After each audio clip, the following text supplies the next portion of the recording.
ನಾವು ರಾಮಫಲ ಹಣ್ಣಿನ ಬಗ್ಗೆ ತಿಳ್ಕೊಳ್ಳೋಣ. ನಿಮಗೆ ಸೀತಾಫಲ ಗೊತ್ತಿರ್ಬೋದು. ಇದೇನು ರಾಮಫಲ ಅಂತೀರಾ? ಇಲ್ಲಿ ನೋಡಿ, ಇದೇ ರಾಮಫಲ. ಇದನ್ನು ಅನೋನಾ ಲಾಂಗಿಫೋಲಿಯೋಸೆಸ್ಸೆ ಆರ್ ಬುಲೋಕ್ಸ್ ಹಾರ್ಟ್ ಅಂತ ಕರೀತಾರೆ. ಇದರ ರುಚಿ ಸೀತಾಫಲ ಹಣ್ಣಿನ ಹಾಗೆಯೇ ಇರುತ್ತೆ, ಆದರೆ ಅಷ್ಟೊಂದು ಬೀಜಗಳು ಇರೋದಿಲ್ಲ. ಇದು ಆರೋಗ್ಯಕ್ಕೆ ಅನೇಕ ಅದ್ಭುತ ಪ್ರಯೋಜನಗಳನ್ನು ನೀಡುತ್ತದೆ.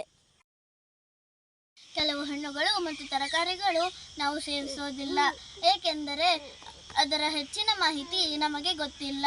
ಅಂತಹ ಅಪರೂಪದ ಹಣ್ಣುಗಳಲ್ಲಿ ರಾಮಫಲವು ಒಂದು. ಈ ಹಣ್ಣಿನ ಉಪಯೋಗಗಳನ್ನು ಈಗ ನಾವು ತಿಳ್ಕೊಳ್ಳೋಣ.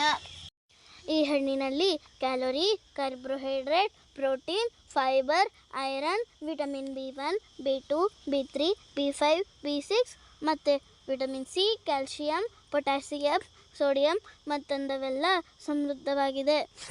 ರಾಮಫಲದಲ್ಲಿರುವ ವಿಟಮಿನ್ ಸಿ ಜೊತೆಗೆ ವಿಟಮಿನ್ ಎ ಮತ್ತು ಬಿ ಜೀವಸತ್ವಗಳನ್ನು ಸಹ ಒಳಗೊಂಡಿದೆ.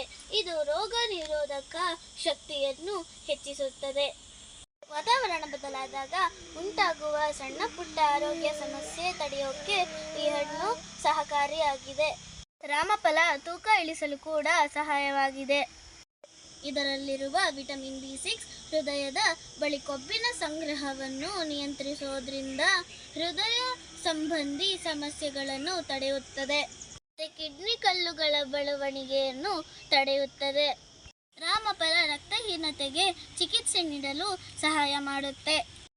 ಹಣ್ಣುಗಳ ವಿಷಯಕ್ಕೆ ಬಂದರೆ, ಮಧುಮೇಹಿಗಳು ಅಂದರೆ ಡಯಾಬಿಟಿಕ್ ಪೇಷಂಟ್ಸ್ ಏನು ತಿನ್ನಬೇಕು, ಏನು ತಿನ್ನಬಾರದು ಎಂದು ಗೊಂದಲಗಳಿವೆ. ರಾಮಫಲ ರಕ್ತದಲ್ಲಿರುವ ಗ್ಲೂಕೋಸ್ನ ಕಡಿಮೆ ಮಾಡುವ ಗುಣವನ್ನು ಹೊಂದಿರುವುದರಿಂದ ಡಯಾಬಿಟಿಕ್ಸ್ಗೆ ಇದು ತುಂಬ ಒಳ್ಳೆಯದು. ಇದರ ಪೋಷಕಾಂಶಗಳು ರಕ್ತದಲ್ಲಿನ ಸಕ್ಕರೆ ಮಟ್ಟವನ್ನು ನಿಯಂತ್ರಿಸುತ್ತದೆ. ಅದಕ್ಕಾಗಿಯೇ ಮಧುಮೇಹಿಗಳು ಈ ಹಣ್ಣನ್ನು ತಿನ್ನಬಹುದು. ರಾಮಫಲ ಚರ್ಮ ಮತ್ತು ಕೂದಲು ಎರಡನ್ನೂ ಆರೋಗ್ಯಕರವಾಗಿ ಇಡಲು ಸಹಾಯ ಮಾಡುತ್ತೆ. ಇದು ಬಿ ಕಾಂಪ್ಲೆಕ್ಸ್ನಲ್ಲಿ ವಿಟಮಿನ್ ಸಿ ಮತ್ತು ಪಿರಿಯಡ್ಸ್ನಲ್ಲಿ ಸಮೃದ್ಧವಾಗಿದೆ. ಇದು ಪಿಂಪಲ್ಸ್ನ ಕಡಿಮೆ ಮಾಡುತ್ತೆ, ಕೂದಲನ್ನು ಸಿಲ್ಕಿ ಮತ್ತು ಸ್ಮೂತ್ ಆಗಿ ಇರಿಸುತ್ತೆ.